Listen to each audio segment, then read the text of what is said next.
Hello बच्चों, स्वागत है आप सभी का। कक्षा 9वीं सामाजिक विज्ञान के लिए पेपर हम देख रहे थे और उसके पार्ट 1 में मैंने आपको ऑब्जेक्टिव क्वेश्चन पूरे सॉल्व करा दिए थे।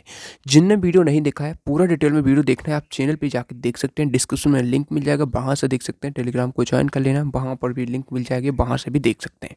तो इस प्रकार से हमारा पूरा पेपर रहने वाला है। इसके आंसर मैं अभी आपको डायरेक्ट शो कर दूंगा ताकि आप लोगों को कोई दिक्कत ना आए। ठीक है, तो देखिए, भारत के दक्षिण में कौन सा सागर है? तो यहाँ पर आंसर हो जाएगा हिंद महासागर। नर्मदा नदी का उद्गम है अमरकंटक। प्रथम विश्व युद्ध लड़ा गया था 1914 से 1918 के बीच। जर्मनी की मुद्रा हो जाएगी यूरो। ठीक है, क्योंकि मैंने इन्हें डिटेल में पूरे पार्ट 1 के वीडियो में सॉल्व करा दिया है, इसलिए आप पार्ट 1 का वीडियो जरूर देखें जिन्होंने नहीं देखा है। लोकतंत्र जनता के लिए, जनता का शासन जनता के द्वारा शासन है, ये किसने कहा था? अब्राहम लिंकन ने कहा था। हरित क्रांति का संबंध गेहूं व चावल उत्पादन से है। ठीक है, अब खालिस्तान नदी को दक्षिण भारत की गंगा कहा जाता है, तो इसमें गोदावरी हो जाएगा। कार्ल मार्क्स ने दास कैपिटल नामक ग्रंथ की रचना करी थी। ठीक है, मैं जल्दी जल्दी बता रहा हूँ क्योंकि पार्ट 1 में मैंने ऑलरेडी पूरे अच्छे से करवा दिए हैं। ठीक है, लिख के। भारत में वोट डालने की उम्र कितनी है? तो 18 वर्ष है। मध्य प्रदेश में लोकसभा सीटों की संख्या 29 है। खालिस्तान की कीमतों के कारण खाद्य की कीमतों के कारण कीमतें बढ़ जाती हैं, कमी के कारण। ठीक है, संविधान सभा की प्रथम बैठक हुई थी 9 दिसंबर 1946 को हुई थी। सही जोड़ी है, देखिए, फूलों की बौछार से कहवा मैच कर लेंगे। चावल उत्पादक द्वीप से जावा मैच कर लेंगे। राष्ट्रीय खाद्य सुरक्षा अधिनियम 2013। और भारत में प्रथम आम चुनाव 1951। उसके बाद बेरोजगारी, जनसंख्या वृद्धि और देश का सर्वोच्च कानून संविधान। इस प्रकार से सही जोड़ी हो जाती हैं। 70-70 देख लीजिए। देखिए, मैं आपको इनके आंसर शो कर देता हूँ। देखिए, जैसे पहला क्वेश्चन है जो है उसका आंसर देखिए यहाँ से आप लिख सकते हैं। पहले क्वेश्चन के जो आंसर है वो यहाँ से आप देख सकते हैं। सभी 6 क्वेश्चन हो जाएंगे। उसके बाद देखिए, ये दूसरे क्वेश्चन है, यानी रिक्त स्थान के आंसर हैं। उसके बाद सही जोड़ी के आंसर देख लीजिए, ये रहे। ठीक है, 70-70 के भी मैं दिखा देता हूँ। 70-70 इस प्रकार से पहले देख लीजिए। 70-70 हो जाएंगे, एक शब्द वाक्य में उत्तर ये हो जाएंगे। इनके आंसर देख लीजिए, 70-70 के आंसर।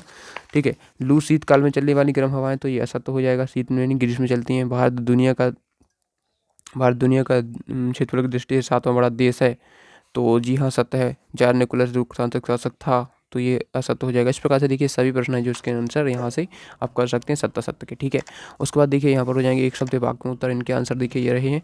एक शब्द वाक्य में उत्तर है, भारत के स्थलीय बड़े से देशों की संख्या 6 हो जाएगी यहाँ पर देखिए।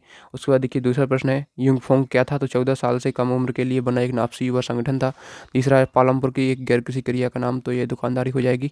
रबी और खरीफ की फसलों का मुख्य साधन है, तो गेहूँ, जौ, चना, मटर, जई। ठीक है, खरीफ फसलें क्या हो जाएंगी? ये खरीफ की फसलें हो जाएंगी मक्का, ज्वार, बाजरा और उड़द। ठीक है, और यहाँ पर रबी की भी देख ली हमने। ठीक है, उसके बाद देखिए अन्नपूर्णा योजना किस वर्ष प्रारंभ की गई? तो 1 अप्रैल 2000 में प्रारंभ करी गई थी। लोकसभा के सदस्यों को सांसद कहते हैं। इस प्रकार से सभी प्रश्न आ जाते हैं, ये आंसर। ठीक है, और देखिए आगे के प्रश्न हम देखते हैं। भारत के केंद्र शासित प्रदेशों के नाम लिखना है। उसके बाद क्षेत्रफल की दृष्टि से भारत के 7 बड़े देशों के नाम लिखना है। चलिए इनके आंसर हम करके देखते चलते हैं। तो यहाँ पर देखिए इस प्रश्न का आंसर हमें मिल जाएगा यहाँ पर।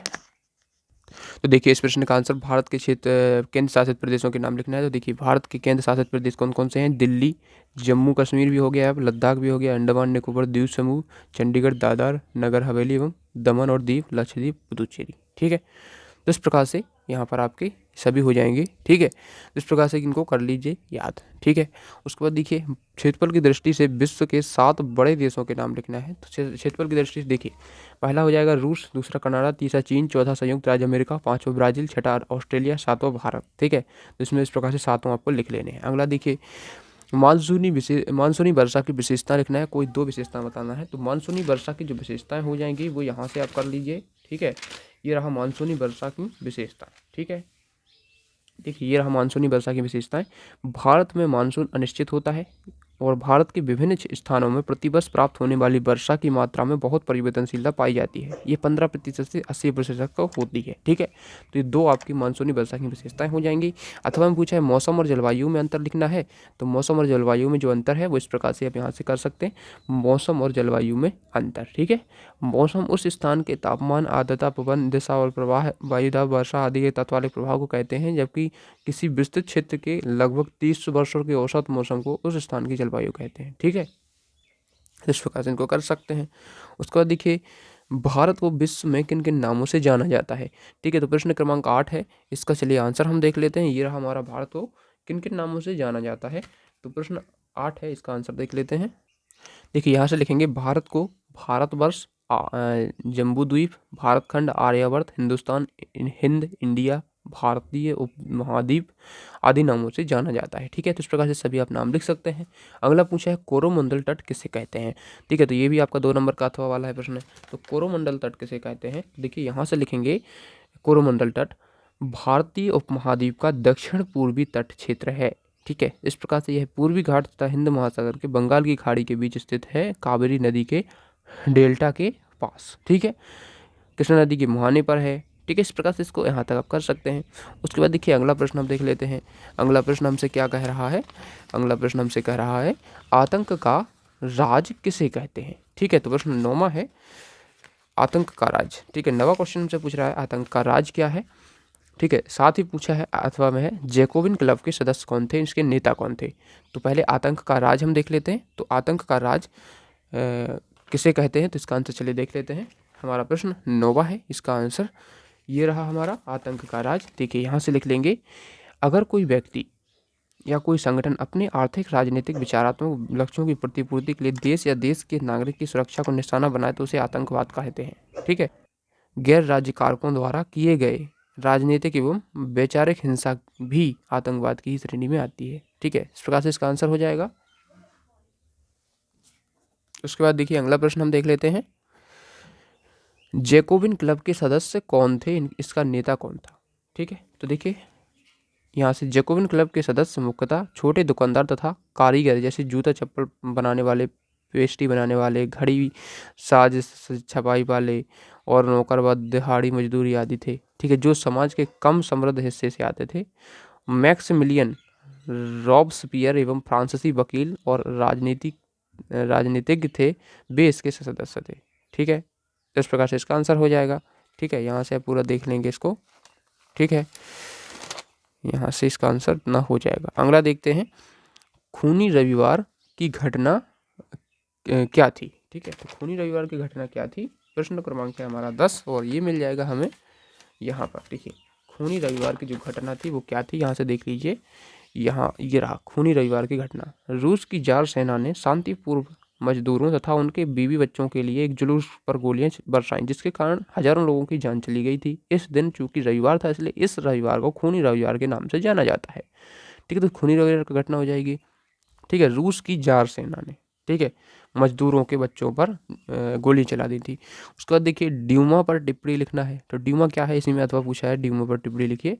ठीक है, तो ड्यूमा पर टिप्पणी इसमें लिखिए रूस में निर्वाचित परामर्शी सांसद को ड्यूमा कहा जाता है, संसद को। ठीक है, इसने 1905 की क्रांति के बाद जार ने गठित किया, परंतु जार द्वारा प्रथम ड्यूमा 95 दिनों में ही स्थगित कर दिया गया।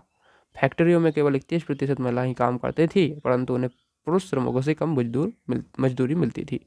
उसके बाद देखिए अगला वन विनाश किसे कहते हैं, प्रश्न 11 पूछा है हमसे वन विनाश क्या है। तो इसका आंसर ये रहा वन विनाश। ठीक है, प्रश्न 11 है, इसका आंसर हमें मिल जाएगा यहाँ पर। वन विनाश क्या होता है, तो यहाँ से आप लिखेंगे वन विनाश। देखिए यदि किसी क्षेत्र में वन काटे जाएं किंतु उसी अनुपात में यदि वनों की पुनर्स्थापना एवं विकास नहीं हो पाए तो उसे वन विनाश कहते हैं। यानी कि हमने पेड़ काट तो लिए लेकिन लगा नहीं रहे हैं, तो उसे हम बोलेंगे वन विनाश। ठीक है, उसके बाद देखिए अगला प्रश्न है वनों से होने वाले प्रत्यक्ष लाभ लिखिए। तो वनों से हमें कौन कौन से प्रत्यक्ष लाभ होते हैं, तो देखिए हमें वनों से लकड़ियाँ प्राप्त होती हैं, बहुत सारे लाभ होते हैं। देखिए जैसे कि वनों से लकड़ी प्राप्त होती हैं, ठीक है, और बाढ़ से बचने में सहायक है वन। ठीक है, वर्षा में सहायता प्रदान करते हैं वनों से के द्वारा। भूमि की सहायता, यानी कि वहाँ पर मृदा अपरदन नहीं होता है, वो भूमि अपनी जड़ों से भूमि को जकड़े रहते हैं। रोजगार की प्राप्ति होती है, कई प्रकार के ऐसे वनों से फल प्राप्त होते हैं, कई प्रकार के चीज़ें प्राप्त होती हैं, औषधि प्राप्त होती हैं, जिनसे रोजगार भी चलता है लोगों का। ठीक है, तो इस प्रकार से वनों से हमें जो लाभ होते हैं वो यहाँ से लिख लेंगे। अगला प्रश्न पूछा है वयस्क मताधिकार क्या है अथवा में एकहरी नागरिकता क्या है। तो प्रश्न 12 है, इसका आंसर चलिए हम देख लेते हैं। ठीक है, देखिए जितने भी प्रश्न मैं बता रहा हूँ आपको प्रश्न एक भी छोड़ना नहीं है, जितने बता रहा हूँ सभी करके जाना है। ठीक है, देखिए वयस्क मताधिकार क्या है, तो देखिए वयस्क मताधिकार का अर्थ देश के सभी वयस्क नागरिकों से है जिनकी आयु 18 वर्ष है। यानी जो 18 साल के हो गए हैं वो वोट डाल सकते हैं, उन्हें किसी प्रकार के वर्ग, जाति, धर्म, लिंग के बिना मतलब उन्हें भेदभाव नहीं किया जाएगा और वोट देने का उन्हें अधिकार है। ठीक है, इसका अर्थ है मतदान का अधिकार सभी के लिए समान रूप से उपलब्ध होना चाहिए। तो ये वयस्क मताधिकार होता है, जो 18 वर्ष के हो चुके हैं उन्हें वयस्क हो चुके हैं जो 18 वर्ष के उन्हें वोट डालने का अधिकार है। एकहरी नागरिकता क्या है, तो देखिए एकहरी नागरिकता क्या होती है। एकहरी नागरिकता से हमारा सीधा तात्पर्य है कि अगर हम अपने भारत देश की बात करें तो यहाँ रहने वाले समस्त व्यक्ति भारत के नागरिक हैं और उन्हें भारत की नागरिकता मिलती है। उन्हें अपने राज्य की नागरिकता लेने की कोई ज़रूरत नहीं है। मतलब यदि आपको भारत की नागरिकता है तो आपको अलग से अपने राज्य की नागरिकता लेने की ज़रूरत नहीं है। मतलब राज्य में आप किसी भी राज्य में रहें लेकिन आप कहलाएंगे भारतीय ही। ठीक है, तो ये होती है एकहरी नागरिकता। ठीक है, तथा भारत का संविधान देश के लोगों को एकल नागरिकता देता है, सभी लोगों को यह नागरिकता प्राप्त है। ठीक है, तो इस प्रकार से हो जाएगा इसका आंसर। अब देखते हैं, देखिए भारत की एकहरी नागरिकता क्या है। उसके बाद देखिए भारतीय संविधान की प्रस्तावना लिखना है। ठीक है, तो दो अंक का प्रश्न है भारतीय संविधान की प्रस्तावना। चलिए इसका आंसर हम देख लेते हैं। तो ये रहा भारतीय संविधान की प्रस्तावना लिखिए। ये प्रश्न आपका त्रैमासिक में भी शायद पूछा गया था। तो देखिए संविधान के अनुसार संविधान के अधिकार में संविधान भारत के लोगों से शक्ति अधिग्रहित करता है। ठीक है, भारत की प्रकृति यह घोषणा करती है कि भारत एक संप्रभु समाजवादी धर्मनिरपेक्ष लोकतांत्रिक व गणतांत्रिक राज व्यवस्था वाला देश है। ठीक है, तो जो संविधान की प्रस्तावना है, यदि आपने पूरी याद कर रखी है, हम भारत के लोग भारत को एक संपूर्ण पूर्वोत्तर संपन्न समाजवादी पंथनिरपेक्ष लोकतंत्रात्मक गणराज्य बनाने के लिए तथा उसके समस्त नागरिकों को सामाजिक आर्थिक न्याय विचार और व्यक्ति विश्वास धर्म उपासना की स्वतंत्रता प्रतिष्ठा अवसर और विश्वास धर्म की उपासना की स्वतंत्रता प्राप्त कराने के लिए उन समय व्यक्ति की गरिमा और राष्ट्र की एकता और अखंडता को सुनिश्चित करने वाली बंधुता बढ़ाने के लिए। ठीक है, तो ये जो है पूरी प्रस्तावना है, मैंने आपको सुनाई। ठीक है, 26 नवंबर 1949 को इस द्वारा संविधान को अंगीकृत अधिनियम और आत्मनिर्भर करते हैं। ये पूरी प्रस्तावना है। यदि ये याद है तो इसको लिख सकते हैं, यदि नहीं है तो इसको आप यहाँ से इतना करके इसको यहाँ तक कर सकते हैं। ठीक है, उसके बाद देखिए एकहरी नागरिकता क्या है, ये तो हो गया हमारा। ठीक है, ये सभी हो गए, एकहरी नागरिकता हो गया, भारतीय संविधान की प्रस्तावना भी देख ली। मौलिक कर्तव्य क्या है, तो देखिए मौलिक कर्तव्य आप यहाँ से कर सकते हैं। तो देखिए मौलिक कर्तव्य क्या होते हैं, तो यहाँ से लिख लेंगे मौलिक कर्तव्य। ठीक है, तो ये आपके मौलिक कर्तव्य हो जाएंगे। संविधान में वर्णित मौलिक कर्तव्य के अंतर्गत नैतिक और नागरिक दोनों प्रकार के कर्तव्यों को शामिल किया गया है। ठीक है, तो अपने देश के प्रति जो हमारे कर्तव्य हैं वही हमारे मौलिक कर्तव्य हैं। ठीक है, तो आपने पढ़ रखे होंगे, कितने हैं, 14, 15 हैं, 11 हैं। ठीक है, तो इनको आपको याद रखना है। ठीक है, तो आप कोई 4 से 5 लिख सकते हैं, जरूरी नहीं सभी लिखें। ठीक है, लेकिन इसमें पूछा है क्या है, तो क्या है आपको वो पूछा है। ठीक है, तो इसको आप कर सकते हैं। ठीक है, उसके बाद देखिए हमारा यहाँ पर हो जाएगा। ठीक है, तो मौलिक कर्तव्य हमने प्रश्न क्रमांक 13 तक कंप्लीट कर लिए हैं यहाँ तक इस वीडियो में। अब आगे के जो प्रश्न है मैं आपको नेक्स्ट पार्ट में कराऊंगा। ठीक है, तो उस वीडियो में जल्द ही।